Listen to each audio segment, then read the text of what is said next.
जनपद फतेहपुर के 239 बिंदकी विधानसभा के ललौली रोड स्थित चुनाव कार्यालय का फीता काटकर किया शुभारंभ। उद्घाटन समारोह में समाजवादी पार्टी, कांग्रेस, जन अधिकार व आम आदमी पार्टी के कार्यकर्ता व पदाधिकारी और समर्थकों की भीड़ देखने को मिली। गठबंधन प्रत्याशी ने कहा कि डबल इंजन की सरकार में डबल महंगाई हुई है और डबल भ्रष्टाचार बढ़ा है। पेट्रोल डीजल की कीमतों में दुगना इजाफा हुआ है। गैस सिलेंडर के 3 गुना दामों में वृद्धि हुई है। डबल इंजन की सरकार ने खाने से लेकर खेती तक की चीज़ों में डबल बढ़ोतरी हुई है। डबल इंजन की सरकार से आम जनता बेरोजगारी, शिक्षा, स्वास्थ्य, सड़कें, बिजली, पानी से परेशान है। उन्होंने अपील करते हुए कहा कि आगामी 22 मई को मतदान होना है। सभी कार्यकर्ता अपने अपने बूथों में मतदाताओं से मिलकर गठबंधन सरकार की नीतियों को जन जन तक पहुंचाएं। रिपोर्ट प्रवीण कुमार के साथ। 24 का चुनाव देश का सबसे महत्वपूर्ण चुनाव है। इस लोकसभा के चुनाव में भारतीय जनता पार्टी की नाकामियां, असफलताएं लगातार चर्चा का विषय बनेगी। भारतीय जनता पार्टी ने जो वादा किया महंगाई खत्म करने का, उस पर खरी नहीं उतरी, महंगाई बढ़ गई। भारतीय जनता पार्टी ने बेरोजगारी खत्म करने का वादा किया था कि हर नौजवान को रोजगार देंगे, सरकारी नौकरी देंगे, वो भी वादा इनका फेल हो गया। भारतीय जनता पार्टी ने किसानों की फसल का लागत से जोड़ा देने का वादा किया था।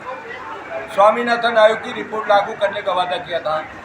किसान को लागत का जोड़ा नहीं मिल रहा, बल्कि लागत नहीं मिल रही, जिससे किसान दर की ठोकरें खा रहा है और आत्महत्या कर रहा है। भारतीय जनता इस देश की अर्थव्यवस्था को चौपट कर दिया। अमीरी और गरीबी के बीच की खाई बहुत बढ़ा दिया। हमारी महिलाएं, माताएं, बहनें सबसे ज़्यादा असुरक्षा का शिकार हैं। इन सवालों को लेकर, कुटीर उद्योगों को मजबूत करने के सवाल को लेकर आज समाजवादी पार्टी मैदान में है और भारतीय जनता पार्टी से जनता बेहद परेशान है, जिसकी वजह से आज हम जहां भी जनसंपर्क करने जा रहे हैं, वहाँ हजारों की संख्या में लोग इकट्ठे हो रहे हैं और आशीर्वाद दे रहे हैं, ताकत दे रहे हैं, समर्थन दे रहे हैं कि अब की बार बनाएंगे अपनी सरकार। वो जो 5 मांगें रखी हैं, वो नौजवानों की मांगें बहुत अच्छी हैं। उन्होंने जो मांग रखी कि अमर शहीद के नाम पर एक स्टेडियम बने, खेल का स्टेडियम बने, वो जायज़ मांग। उन्होंने अपने यहाँ जो अंडर रोड रेल का पास है, वहाँ पर जल भराव की बात की है, उसे दूर किया जाए और मोहार के अंदर बढ़ती हुई चोरियों पर CCTV कैमरे लगा करके चोरियाँ रुकी जाए। ये 4 मांगे हैं। उन मांगों का मैं समर्थन करता हूं और मुझे मौका मिलेगा तो उनकी बात को सदन से लेकर सड़क तक पूरा कराने का प्रयास करूँगा। आपके चैनल के माध्यम से मैं जनता से अपील करता हूं, प्रार्थना करता हूं कि भारत के लोकतंत्र की मजबूती के लिए, बाबा साहब भीमराव अम्बेडकर के संविधान की सुरक्षा के लिए, इस देश में महंगाई घटाने के लिए, बेरोजगारी घटाने के लिए, भ्रष्टाचार खत्म करने के लिए, किसानों की फसल का वाजिब मूल्य दिलाने के लिए आप सब इंडिया गठबंधन को आप अपना आशीर्वाद दें और साइकिल का बटन दबाएं और मुझे अपना आशीर्वाद देकर के दिल्ली पहुंचाएं। हम लोग के समाजवादी पार्टी के निवर्तमान प्रदेश के अध्यक्ष और लोकसभा फतेहपुर के लोकसभा के प्रत्याशी आदरणीय नरेंद्र पटेल जी के प्रचार में हम लोग आए हुए हैं और वर्तमान में जो सरकार की नीतियां हैं, जो उनके विभाग है, उससे व्यापारी समाज बहुत परेशान है। आज व्यापारी समाज मन बना चुका है कि जो भाजपा के केंद्र की और प्रदेश सरकार है, जो अपने आप को दावा करती है कि हम व्यापारी बंधुओं की सरकार है, मेरा कहना सबसे ज़्यादा परेशान यदि कोई हुआ है इस सरकार में, चाहे नोटबंदी से, चाहे लॉकडाउन से, चाहे GST से, हमारा व्यापारी समाज है। व्यापारी समाज ने मन बना लिया है। मैं दुकान में बैठ कर लगातार भाजपा सरकार कोस रहा है और समाजवादी पार्टी की सरकार में व्यापारी हित में हुए कार्य को याद कर रहा है।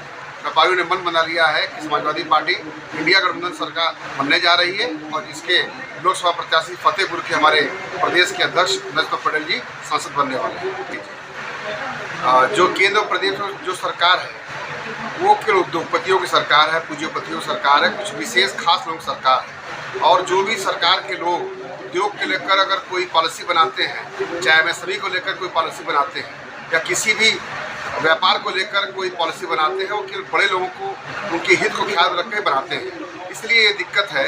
आज पूरे उत्तर प्रदेश में, पूरे केंद्र में लोग औद्योगिक क्षेत्र को विकास करने की बात करते हैं, इन्वेस्टर समिट की बात करते हैं, लेकिन धरातल पर कोई कुछ बात नहीं है।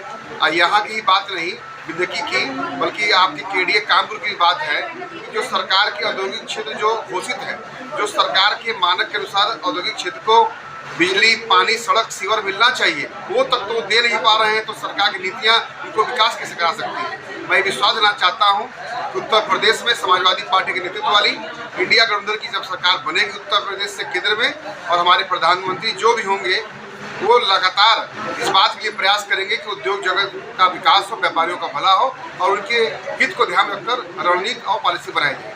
मैं जनपद फतेहगढ़ के वासियों से ये निवेदन करना चाहूँगा कि व्यापारी समाज केवल सम्मान, हित और अपने व्यापार के लिए सोचता रहता है और बदले में कुछ नहीं चाहता है। लेकिन वर्तमान में जो सरकार की स्थितियाँ परिस्थितियाँ हैं, उनके जो विभाग हैं, उनकी जो नीतियाँ हैं, चाहे सेल टैक्स की बात करिए, चाहे इनकम टैक्स की बात करिए, चाहे बाढ़ माफ की बात करिए, चाहे श्रम विभाग की बात करिए, उनके अधिकारी नहीं कर्मचारी भी अगर हमारी दुकान पे आते हैं, हमारे भोले भाले जो व्यापारी हैं, जो फुटका, रेहड़ी, पटरी, खुमचा गुमटी वाले, उनको इस तरीके से बात करते हैं जैसे वो चोर है। जबकि हमारा व्यापारी समाज देश और प्रदेश की अर्थव्यवस्था की रीढ़ हड्डी है। उनके खून मेहनत से कमाई हुई गाड़ी कमाई से देश प्रदेश में टैक्स मिलता है और विकास होता है। तो व्यापारियों ने मन बना लिया है ऐसे जुल्मी तानाशाह सरकार को उखाड़ कर फेंक देना है और समाजवादी पार्टी की सरकार बना देना है।